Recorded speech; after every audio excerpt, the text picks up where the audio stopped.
లక్ష్మీనారాయణ గారు ముఖ్యంగా ఇక్కడ ఖచ్చితంగా ఏదో ఒకటి చెప్పాలి అనేది కానీ అంటే ఆమోదించాలి అనేటువంటి తీర్పు ఇచ్చింది అయితే కాదు, వాళ్ళకు సంబంధించి అది వర్కౌట్ అవుతుందా అవదా అనేటువంటి చెప్పేటువంటి విషయానికి సంబంధించి ఏదో ఒకటి చెప్పండి అనేది అక్కడ మ్యాటర్. సో దానికి సంబంధించి అంటే రాష్ట్రపతిని నిర్దేశిస్తారా, కాలపరిమితి విధిస్తారా అనేది ఇప్పుడు వీళ్ళకి సమాధానం ఎక్కడ దొరుకుతుంది? పిటిషన్ వేసిన వాళ్లకు సమాధానం ఏంటి? మా పరిధిలోది కాదు, మేము మాట్లాడము అని చెప్పాల్సి ఉండేనా సుప్రీం?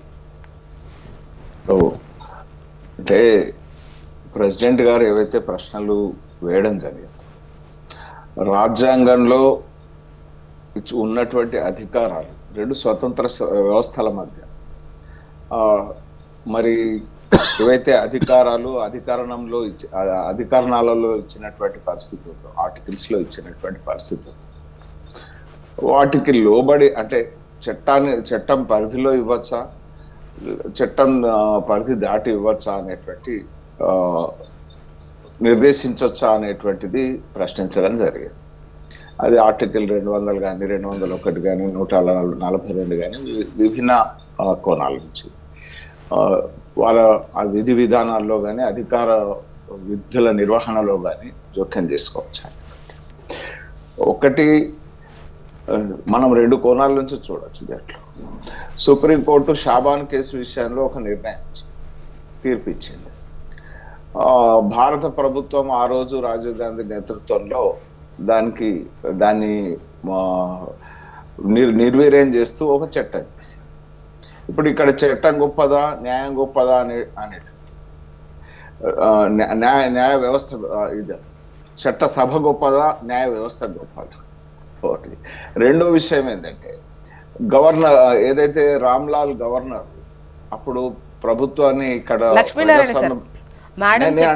మేడం చెప్పినటువంటి విషయాన్ని ముఖ్యంగా గవర్నర్లకు సంబంధించి రాష్ట్రపతులకు సంబంధించి కాల పరిమితి మీరు విధిస్తారా?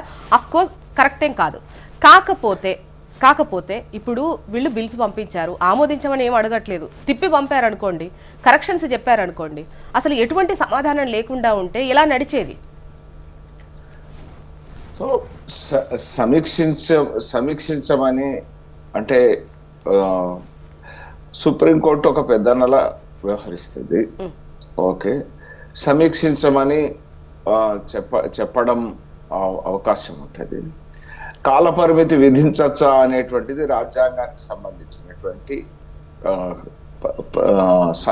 అంశం కాబట్టి గౌరవ రాష్ట్రపతి గారు వీటన్నిటి విషయంలో స్పష్టత ఇవ్వమని చెప్పి సుప్రీంకోర్టుకు ప్రశ్నలు సంధించడం జరిగింది.